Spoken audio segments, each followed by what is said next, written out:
بسم اللہ الرحمن الرحیم۔ السلام علیکم۔ سردار زہیب ایک نئے ولاگ کے ساتھ آپ کی خدمت میں حاضر ہے۔ آج کے رن ڈاؤنز کی اگر بات کریں اس سے پہلے میں حضرت آپ سے جو بھی لوگ آپ لوگ اس چینل کو دیکھ رہے ہیں، اب سب سے یہ گزارش کرتا چلوں کہ یہ چینل تبھی بوسٹ ہوگا، ہم لوگ آپ کے پاس تبھی یہ خبریں اور تجزیے پہنچا پائیں گے کہ آپ اس کو بوسٹ کریں گے، اسے سبسکرائب کریں گے، میری ویڈیو کو لائک کریں گے، اور اگر ہو سکے تو شیئر بھی کر دیجئے، یہ آپ کی مہربانی ہے۔ اور آج کے رن ڈاؤنز کی اگر بات کریں تو سب سے پہلے ہم بات کریں گے عمران خان صاحب کے ایک خط کی، جو یا تو وہ لکھ چکے ہیں یا وہ لکھنے والے ہیں جناب آئی ایم ایف کو، اور ایک بہت ہی کنٹروورشل سی سچویشن دیکھنے کو مل رہی ہے خان صاحب کی، اور اس کی بات کریں گے انشاءاللہ۔ اور اس کے بعد ہم بات کریں گے عمران ریاض صاحب کی، ضرور بات کریں گے، ہمارے ایک مایہ ناز بلاگر، ایک صحافی جو قید و بند کی صحبتیں پہلے بھی برداشت کر چکے اور اس دفعہ پھر ایک دو دن سے انہیں پکڑ کے بند کر دیا گیا، اس حوالے سے بھی بات کریں گے انشاءاللہ۔ اور پھر ہم انشاءاللہ بات کریں گے مولانا فضل الرحمان صاحب کی، کیونکہ ہمارا کوئی بھی ولاگ ان کی بات سے خالی ہی نہیں جاتا، تو آج بھی ان کی بات کریں گے۔ اور لاسٹ میں انشاءاللہ سینیٹر تاج حیدر صاحب کی بات میں سن رہا تھا، ان کا ایک پروگرام تھا ایک T V channel, private T V channel پہ، اور اس کی بھی انشاءاللہ بات کریں گے۔ تو سب سے پہلے ہم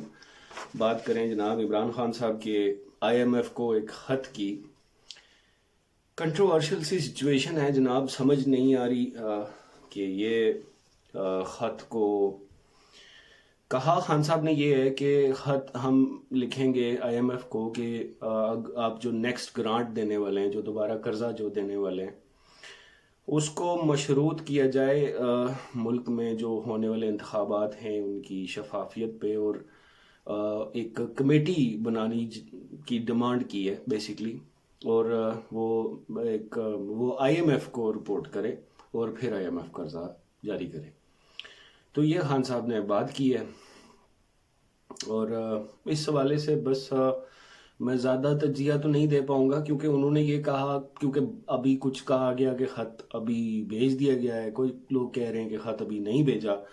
اور وہ خط کا متن میرے سامنے نہیں ہے، جس حوالے سے میں اب کیا بات کروں، کیونکہ مبہم سی باتیں ہیں، پتہ ہو کہ خط میں کیا لکھا گیا ہے تو اس حوالے سے تجزیہ بھی بنتا ہے،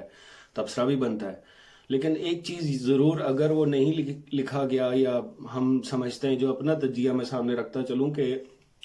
ملک کا جو انٹرسٹ ہے اس کو میرے حساب سے زیادہ سامنے رکھنا چاہیے۔ آف کورس کہ قرضہ کسی بھی تاج حیدر صاحب نے بھی، میں ان کی بات بھی کروں گا، انہوں نے بھی آج یہ بات کی کہ قرضہ کہیں بھی آپ کا حل نہیں ہے، بلکہ وہ تو ایک بوجھ ہے جو ہمارے سر پہ چڑھتا ہی جا رہا ہے، اور اس کو ہم لینے کا تو سوچ رہے ہیں کہ قرضہ آئے اور ہماری معیشت آگے چل سکے،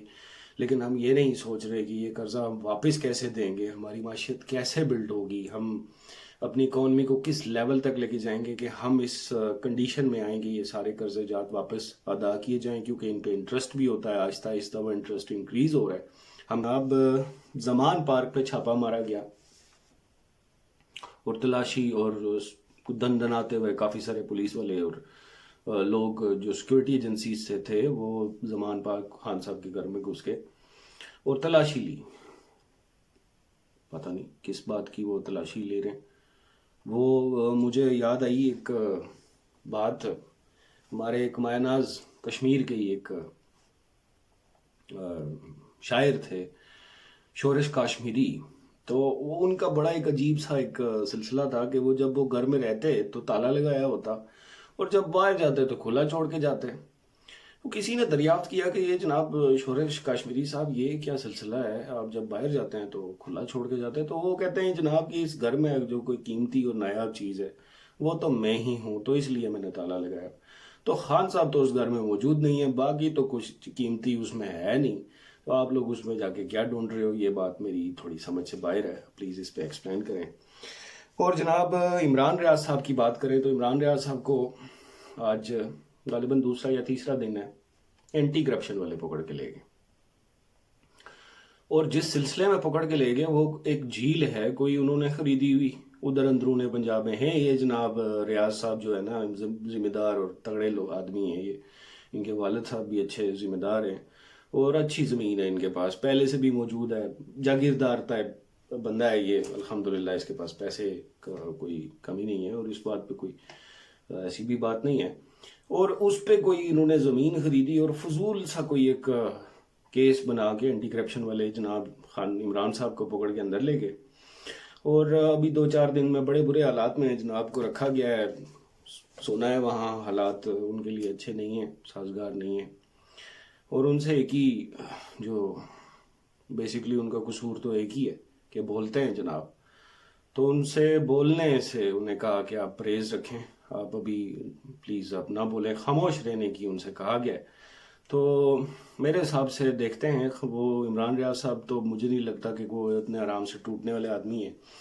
کیونکہ ان سے زیادہ مشکلات آئی تھنک وہ جیل چکے، وہ دیکھ چکے، مشکل میں وہ پہلے رہ چکے۔ عمران ریاض خان صاحب اتنے آرام سے ٹوٹیں گے؟ یہ عمران نام کے بندے تھوڑے زیادہ ضدی ثابت ہوئے، یہ آپ بھی مانیں گے اس بات کو۔ تو یہ ہے، اور اس سلسلے میں ایک اور چیز میں آپ سے عرض کرتا چلوں کہ عمران ریاض صاحب کو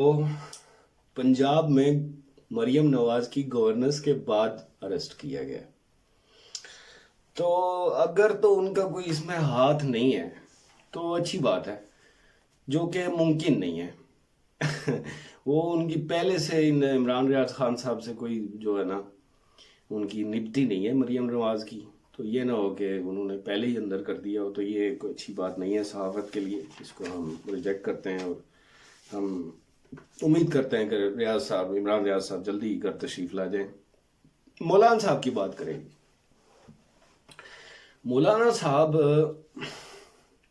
احتجاج کر رہے ہیں سندھ میں کہ دھاندلی ہو گئی جی، اور گلہ ان کو اس بات پہ ہے کہ مجھے میرا حصہ میں ہے، اور انہوں نے ایک بیان دیا ہے کہ اگر یہ تشتری میں رکھ کے صدارت میرے گھر آ کے مجھے پیش کریں تب بھی میں نہیں لوں گا، یعنی لے لیں گے۔ دوسرے لفظوں میں گھر آنے کی بات کیوں کی انہوں نے محترم، کہ گھر آ کے چلو تشتری میں رکھ کے پیش کر دیں، قبول کر، ان کا بیان یہ ہے کہ تشتری میں رکھ کے گھر آ کے دیں تب میں لے لوں گا۔ تو یہ ان کا ہے جی ڈیمانڈ، کے پہلے سے ہی وہ کافی عرصے سے پاکستان کے صدر بننا چاہ رہے تھے مولانا صاحب۔ خیر، بعض دفعہ مجھے یہ خیال آتا ہے محترم کہ ملک کی بھاگ دوڑ مولانا حضرات کے ہاتھ ہونی چاہیے، کیونکہ ان کا جو کردار ہوتا ہے تاریخی ہوتا ہے، قرآن ان کے سینوں میں ہوتا ہے، زیادہ تر آیات انہیں یاد ہوتی ہیں اور ان کے ترجمہ بھی یاد ہوتے ہیں، تو میرے حساب سے میں خود کی رہنمائی تو قرآن سے ہی لوں گا، اور لینی بھی چاہیے، اور اگر میں لے رہا ہوں تو مجھ سے اچھا انسان تو کوئی ہے نہیں۔ لیکن مولانا صاحب کو دیکھتے ہوئے یہی رائے مجھے ایک دم سے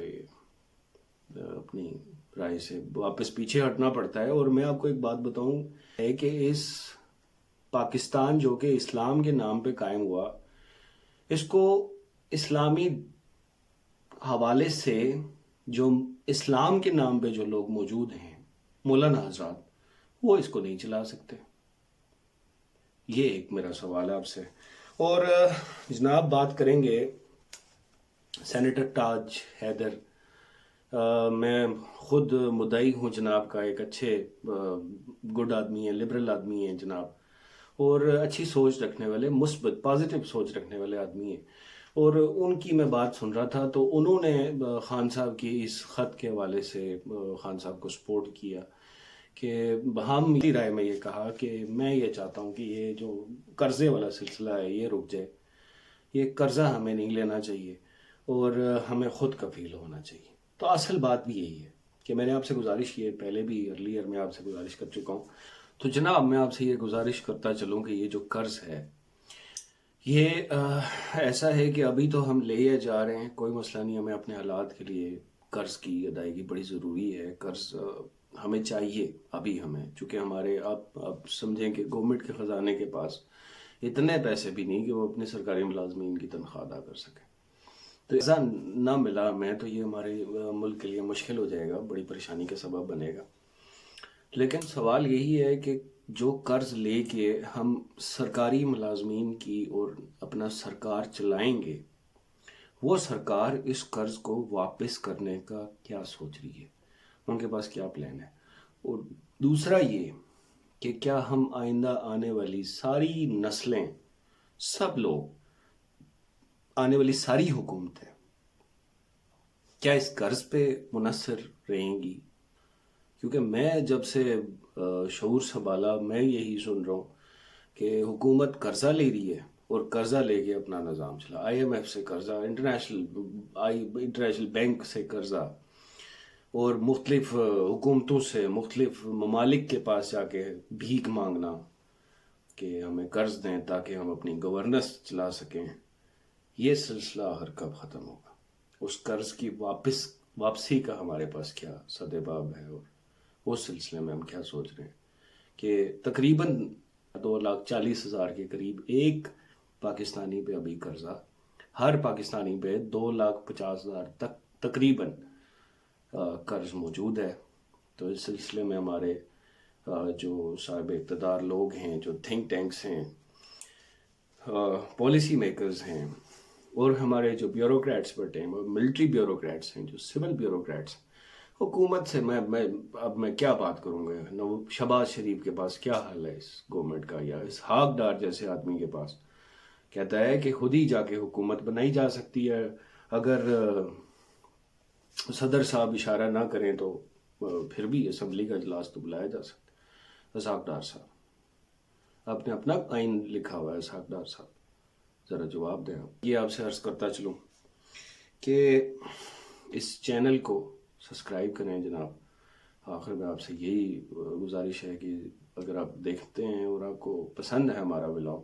تو اس چینل کو سبسکرائب کریں اور لائک بھی کریں میری ویڈیوز کو، تاکہ ہمیں بوسٹ ملے، ہمارا چینل مزید آگے لوگوں تک پہنچے، ہماری آواز آگے تک پہنچائی جا سکے۔ امید ہے آپ اپنا خیال رکھیں گے، اپنے ملک کا ڈھیر سارا خیال رکھیں گے، ہمیں اپنی دعاؤں میں اور اپنے لائکس میں یاد رکھیے گا۔ پاکستان زندہ باد۔